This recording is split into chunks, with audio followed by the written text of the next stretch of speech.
Hello and welcome to Sailing Elsie. My name is Seth and I aim to earn your subscription today.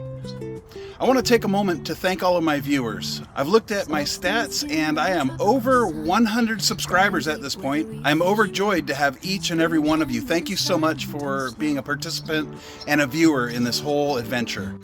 So yesterday I was sitting doing the editing for last week's video, and the air conditioner just stopped working, and it gave me a code of E1, which I looked up and it said it's a communication error between the outside unit and the inside unit. So I disconnected it, and let's go connect it back up and see if that happens again. I did disconnect it and reconnect it a couple times yesterday, just unplug it, and I noticed that the outside fan wasn't spinning at all. So let's look into that. Let's see what happens right now. Alright, so I plugged in one of these little watt meter things, and I did that after the fact, so I don't have any readings on how much power the air conditioning takes yet, but I will be curious to learn what it is. Okay, back inside. Let's turn this on. Vent opens.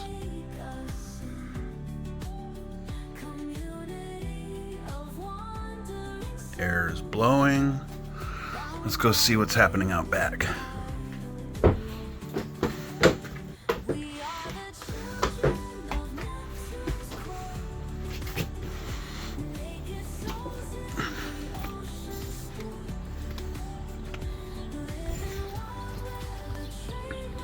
No fan spinning, so it looks like the same issue is happening. I'm guessing it'll run for a few minutes before it decides to throw the error code.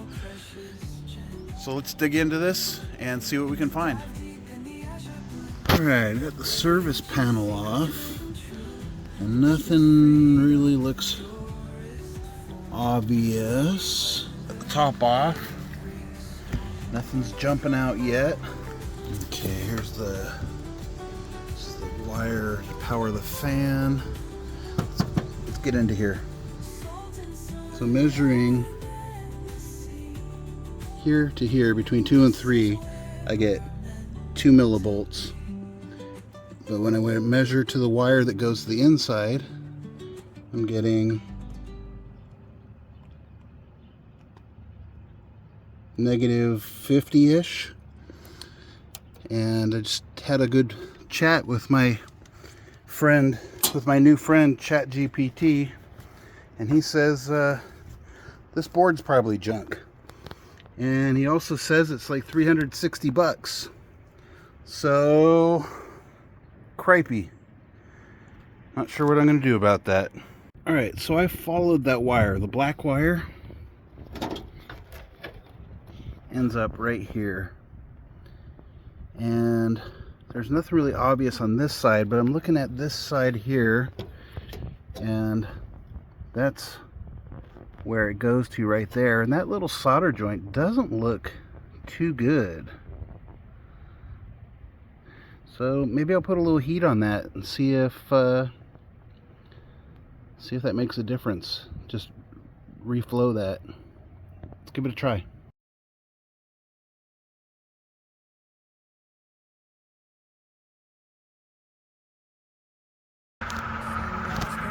Alright, so it's pretty breezy again.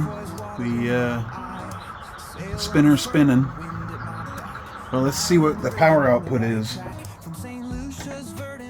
Oh, of course it goes down to nothing. Let's just wait here a minute and see what happens. Paradise in my hand. Island hopping, no time for stopping. Chasing horizons, never dropping. Anchors lifted, journeys begun. Sailing around the world till the day is done. So as you may imagine, I do have some rust that I need to deal with on the boat. And I did a little bit of research on YouTube and Google and everywhere else about how to treat the rust, and a lot of things came back with using a product called Evaporust. But I did find a YouTube video by a channel called Beyond Ballistics that has come up with a homebrew recipe that is reported to have equal or better results for a much cheaper price. So I'm going to share that with you. I'm going to share the recipe with you and the results that I achieved by using the recipe. And I'll have a link in the description to the original video that I got it from. He goes into it way further than I'm going to go into it. I'm just going to make the stuff and use it. So here we go. Let's get to it. All right, so the recipe calls for 3 ingredients: water, citric acid powder, and sodium carbonate. There are alternate ingredients you can use instead of sodium carbonate. You can use sodium bicarbonate, which is baking soda, and then there was one more, I don't remember. But if you're interested in the optional ingredients, you can go to the video in the description. But I am using citric acid and sodium carbonate, otherwise known as laundry booster. The specific ingredient portions are: for every liter or 1,000 grams of water, you're to add 100 grams of citric acid and 40 grams of the sodium carbonate. So I'm going to use the measuring cup, fill it with water, and actually weigh it and keep track of how many grams that I'm adding to this bucket here. And then I'll math it all out and put her together. I think I'll get some video when I add the sodium carbonate. I think there's supposed to be some fizzing and bubbling to go with that. And ooh, action. Who doesn't like action? Alright, so I have measured out about 10,000 grams, well, 10,002 anyway, of water, and it's filled this 5-gallon bucket about halfway. I'm going to use that as my number right now. So I'm going to need 1,000 grams of citric acid and 400 grams of washing soda, or sodium carbonate. Using the broom handle here to stir in the citric acid and get it to dissolve. It looks like it's working pretty good. There's not too much on the bottom, but I'll do this for a few minutes and just kind of make sure. All right, now we're looking for 400 grams of the sodium carbonate. 1, 2, 3, 350, 360, 70, 80, no, 430. Overshot that a little bit.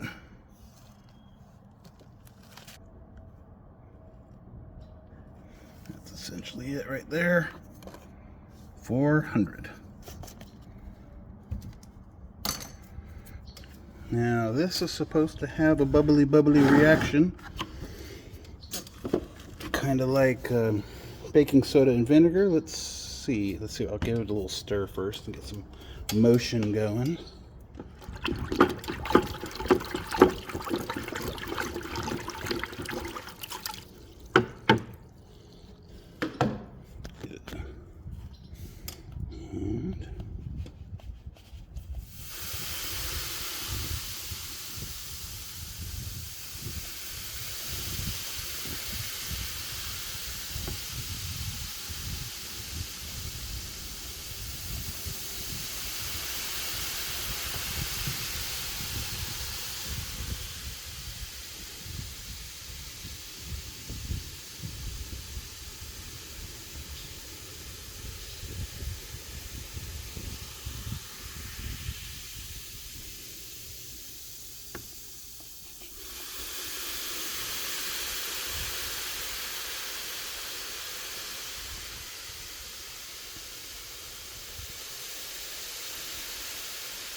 Alright, it's all in there. Let's give it a stir.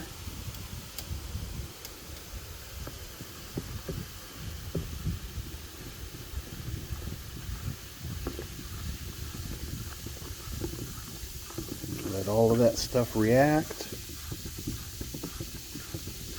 You know, I usually like to understand the chemical reactions of stuff, and would usually read about it and you know, learn it to a level where I could tell you guys with some authority, but I've just got so much going on in my life that I don't have the time or the mind space or the bandwidth or whatever you want to call it to really explain this. So if you're curious about it and want to learn about it, go check out that other video that's in the description, and then read through some of the comments. They're pretty fascinating. There's some like chemists and stuff that commented on it, and yeah.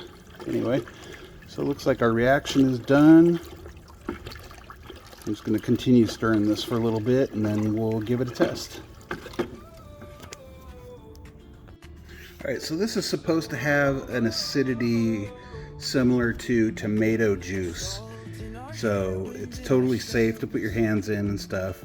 And so I've got a few rusty tools here that I would like to clean up, and I think they'll make a great example of how well or not well this works. So up first is this crescent wrench. It's not horribly rusty. It does have rust. But the biggest thing I want this to do is actually work. It won't open.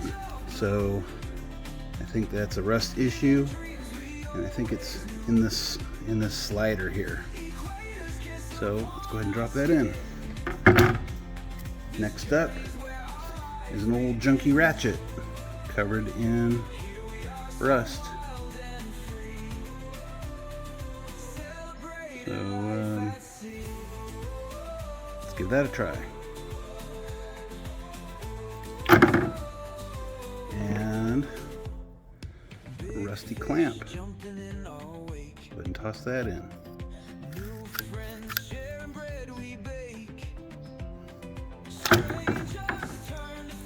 And then we got a few rusty sockets. One.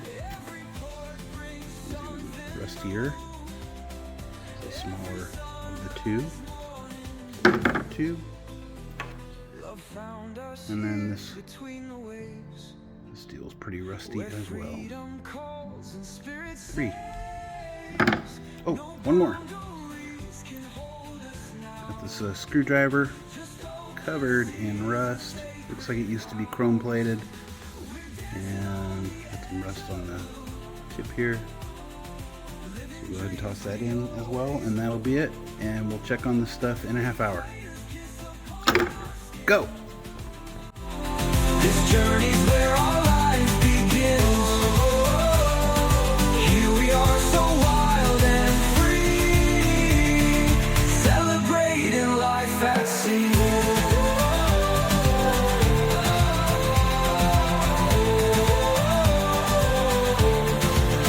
So raise your glass to milestone days, to friendships made in ocean haze.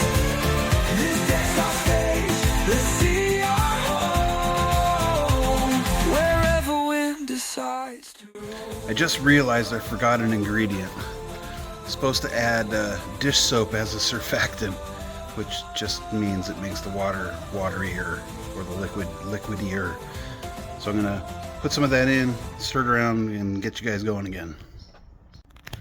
Alright, so after adding the detergent or the dish soap, and mixing it around, the mixture got unclear, so I couldn't do the time lapse anymore. But it's been a little bit over a half hour. Let's see how we're doing on some of these things. Okay, so it's one of the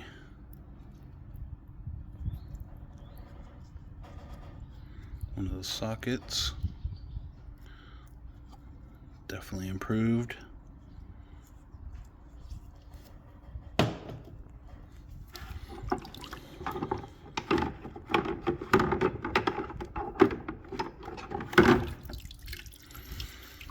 See the other socket? I think this was the worst of the two.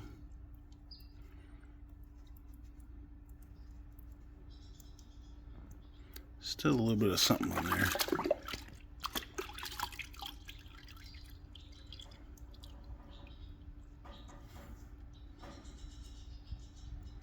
But for the most part, cleaned up.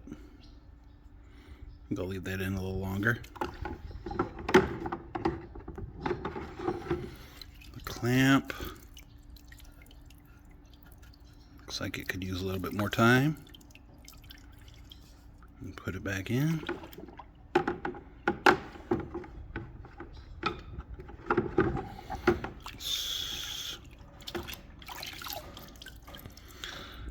The old Red Sea ratchet.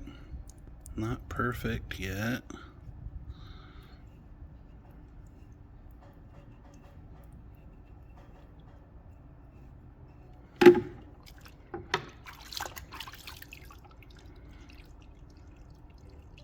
Leave that in a little bit longer. Screwdriver.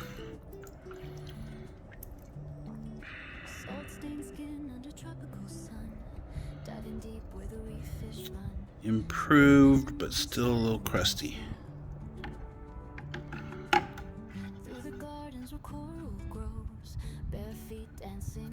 Do that in. The wrench. Let's see if any of this comes off with a little rub.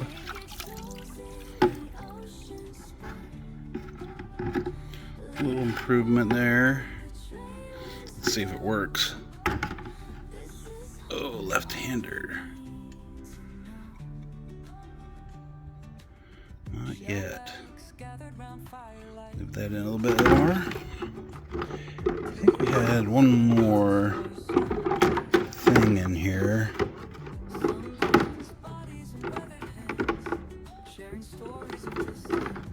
There it is.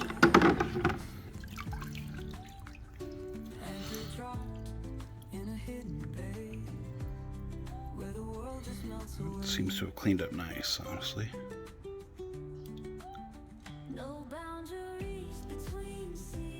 Pretty good.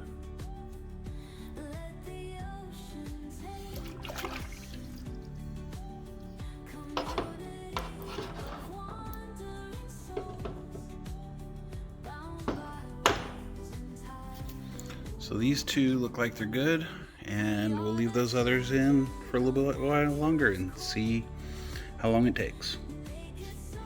An update on the wind turbine. It's been a week since I've had this monitor on there, and during that time it's made a peak power of 96.2.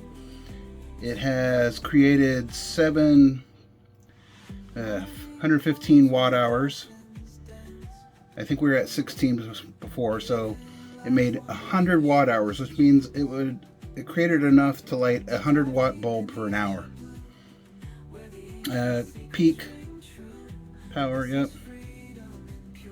So all in all, not very impressive.